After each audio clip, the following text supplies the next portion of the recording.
Welcome back. Let's see what happens later that afternoon. And it's George.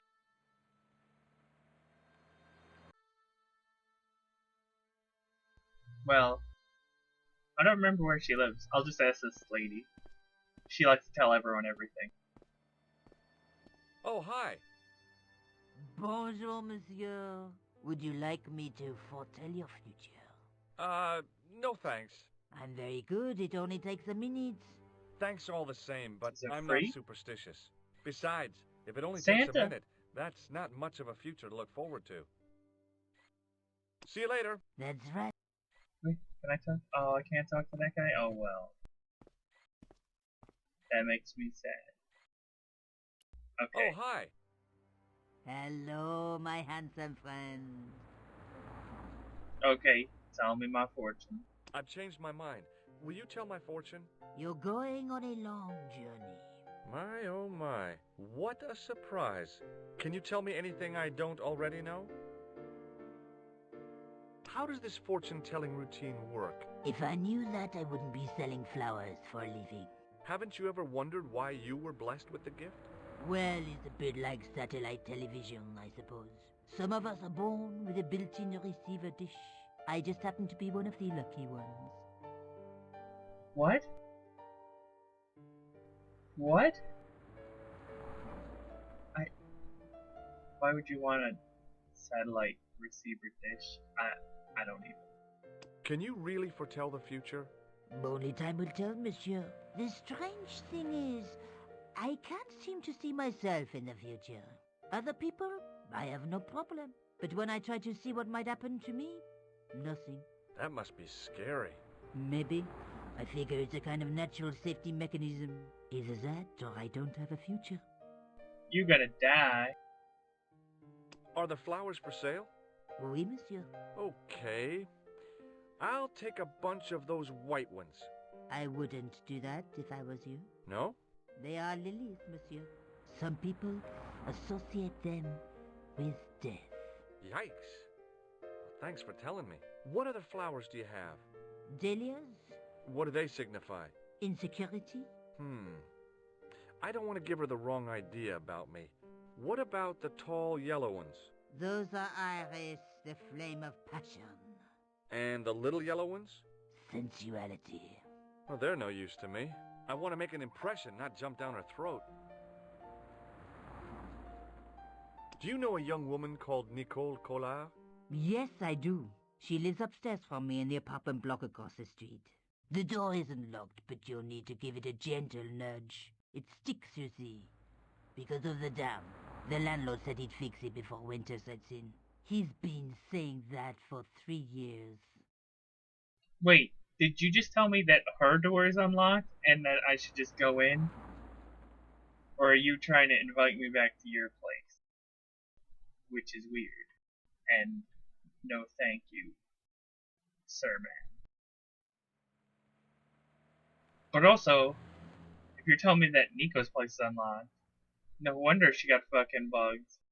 What's wrong with you? Why do you tell people that she leaves her door unlocked? You're a horrible, horrible person. How long has Mademoiselle Collard lived here? A few months. She's in for a shock when the cold weather comes. Drafty windows, insufficient heating. It's a struggle to keep warm. The only reason I stay is because the rent is cheap. Your young lady, she deserves better. Well, she's a freelance journalist, so she's probably poor. That's why she lives in a crap shack like you. Especially since you tell people not to buy your flowers. I thought Mademoiselle Collard was a successful photographer. Not as successful as she makes out for all her fine clothes.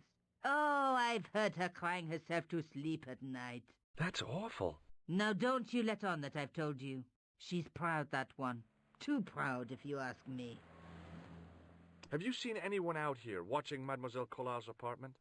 Yes, I have. A strange man. Tall and thin as a broomstick. He kept his face hidden, but I saw his eyes peering from evil little slits. How was he dressed? A long brown raincoat with a hat. Or like Humphrey Bogart? Yes, but he didn't have Bogart's charisma. Besides, this guy looked like he needed a toilet. You never saw Bogart clenching his buttocks like that? And I guess that means you were staring at his butt. Okay, well, I guess, an old Sir Ma'am still has, needs. Okay. Is there anything else you can tell me about Mademoiselle Collard? No, monsieur. What can you tell me about this material? It's a very expensive piece of cloth, monsieur. What can you tell me about this tissue? Nothing. Do you recognize this nose? No, monsieur. What do you make of this tool? Is it something a dentist would use? No, it's for raising manhole covers. Formidable. I don't even. Okay, good. I guess I already know where she See you lives. later. That's right, monsieur. You will. That sounded very creepy.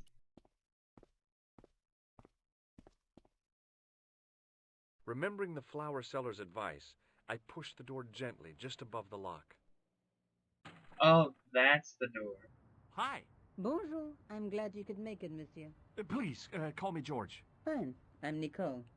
Take a seat, George.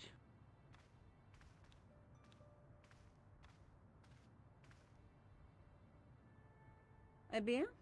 And what have you been up to? I've been exploring the sewers underneath the cafe. I thought I could smell something bad. The clown used the sewer to escape and to change out of his costume. I guess he was in a hurry. He left his jacket behind. And? I got his tailor's phone number. You had better luck than I did. Luck, she said. Luck. Hard work, I'd call it. What happened? My editor told me to drop this story. Can you believe it? But you're not going to do that. Oh no. I'm going to find out what's behind these killings. It just doesn't add up. It almost feels like some sort of conspiracy. The police in 3 different countries have kept very quiet about the murders. The press don't connect them at all. They blame them on political, religious, or militant minority extremists. Well, that covers just about everyone. Tell me more about the clown's previous victims. The first was Arnaud Bellotta, the millionaire pharmaceutical baron.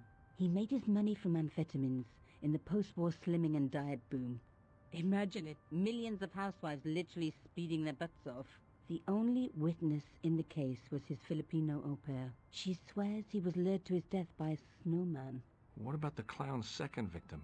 Yamada, the controversial Japanese politician. He inherited his fortune from his father's electrochemical consortium. How did he die? At the hands, or should I say flippers, of a giant emperor penguin. A snowman, a penguin, and now a clown. I had been about to add mime to the list, but stopped myself. I really didn't want to have to explain to George about my father's involvement with Cauchon. You know, I hate to admit it, but this is scary. And I'll tell you this, I will not be accepting any invitations to costume parties. I don't blame you for being scared. I am too. But this story could be my only chance for a big break. Or an early death. I found a piece of material near the cafe. When I showed it to the concierge, he recognized it right away. It's very distinctive, all right. Just wait until you see this. I developed a film I shot at the cafe. Here, Georges. It's an enlargement I made. Look what that guy's wearing. Checkered pants. The same material as I found in the sewer. That's right. This guy shouldn't be difficult to find. Oh no? Take a close look at his right cheek. A scar in the shape of a horseshoe. Or a crescent moon. Was he related to Mike Tyson? Also, was that like a picture of the back of George's neck?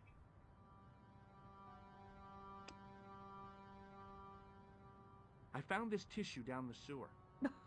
That's disgusting, George. No. I think the stuff on it is grease paint, like actors use, or clowns. It's still disgusting. Get rid of it.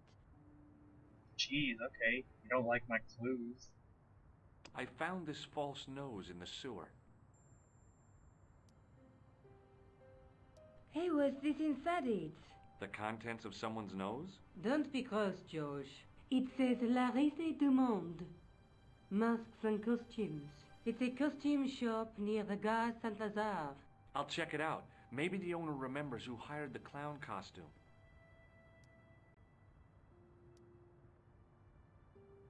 How come you enlarged this photograph of me? Because I noticed the guy behind you, of course. Here's what I used to open the sewers. This is the tool I used to get into the sewers. Fascinating, George. You're not interested, are you? Oh, of course I am. I think it was very brave of you to go down those sewers. Yeah? Well, it was kind of scary, but, well, I had a job to do. And I had to deal with a bitter old man that was very gullible when I got out. He even believed I was a Ninja Turtle. Tell me more about yourself. There's nothing much to tell. Well, how'd you get into photography? I guess I owe that to my father. He bought me my first camera. I was 8, and my parents had just split up. And there's the picture I took of him hanging on my shelf. Did you live with your father? Yes. My mother went off with her new boyfriend. I didn't mind. Papa was all I needed. 4 years later, he died in a plane crash. Oh, I'm sorry. It's all right. I don't mind talking about him. He was more like an older brother, really. Always joking and laughing. Papa always wanted me to study art. That's why I went to college. Did you learn about photography at college? God, no. I couldn't afford the materials. We were billed for everything we used. Paint, canvas, paper. Most of my year turned to minimalism. It was cheaper. I used to go poaching in the park for squirrel hair. The only time I wasn't hungry was the term I did printing. I used to eat the potatoes. You're making fun of me, aren't you? Oh, no. Eat the potatoes for printing? I don't get it. Anyway, I've got nothing else to ask her. I have to go. Okay, I'll see you later.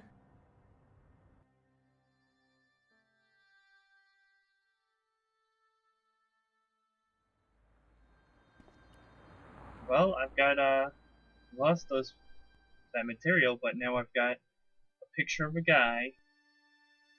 But how will I use this picture? Find out next time.